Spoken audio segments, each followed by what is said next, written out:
And, oh my God, talk about two teams that no one expected this much out of to start the season. Chicago and Carolina.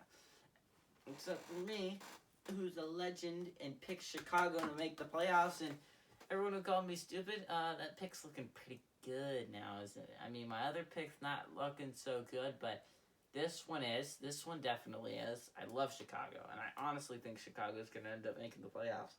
Chicago's a great football team, and it's really underrated. I was watching NFL Network today. They had the Bears ranked as the 16th best team. Yeah, you're telling me they're fringe top half of the teams? Nah, they're a top 10 team. They have a phenomenal defense, which that's how the Bears made the playoffs. Okay, I like to point out, Bears made the playoffs a couple years back. Couple years back on the double doink. Because they had a phenomenal defense. It was one of the best defenses in the NFL. Chicago is one of the best defenses in the NFL still. Nick Foles not doing too much, but doing just enough to get by. David Montgomery needs to be a better back if they need to keep winning. Nick Foles is doing well. I don't understand the benching of Trubisky still, but Nick Foles is doing well. You have Allen Robinson, who just might be the best receiver in the NFL. I know, it's some hatred on my man Michael Thomas, but if you can't stop punching people, my dude, then you can't be on the field, right? And therefore you can't be the best receiver in the NFL, correct? I love Chicago. But also Carolina has some of the best coaching I've seen in a long time. Matt Rule is such a fantastic head coach. He did it with Baylor. He's doing it with Carolina. He just changes how everyone thinks about that team.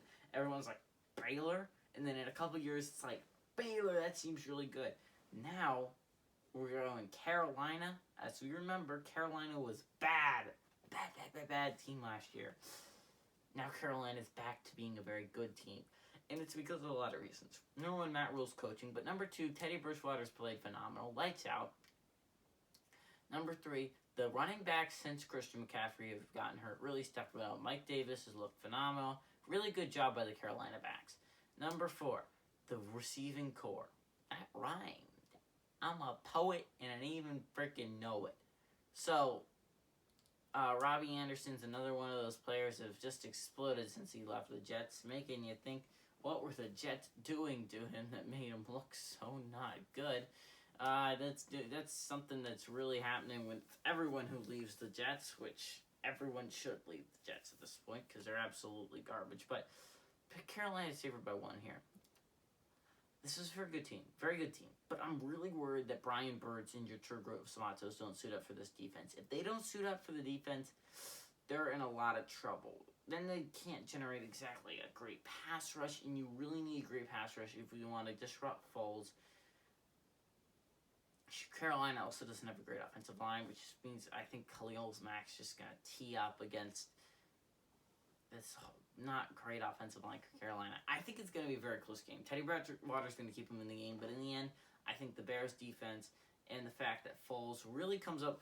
By the way, I'd like to point out that every single game the Bears have won this year, they've stopped the team on a game-winning drive. First week against the Lions, they stopped the game-winning drive. Second week against the... Who did they play second week? Damn it.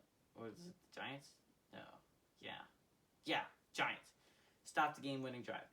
Against the Falcons, stopped the game-winning drive. Against the Buccaneers, as you all know, since Brady can't count the amount of downs, it was fourth down, Brady. Fourth. Sorry, bud. But I'm not sorry. I hate Tom Brady more than almost anything. More than Peyton Manning. And if you know how much I hate Peyton Manning, then you know that's a lot. Anyways, my bold prediction for this game, Chicago's defense is going to stop another game-winning drive for Carolina. Carolina's going to be trying to drive in to get a touchdown, and Teddy Bridgewater is going to get intercepted. My opinion, I think that's what's going to happen.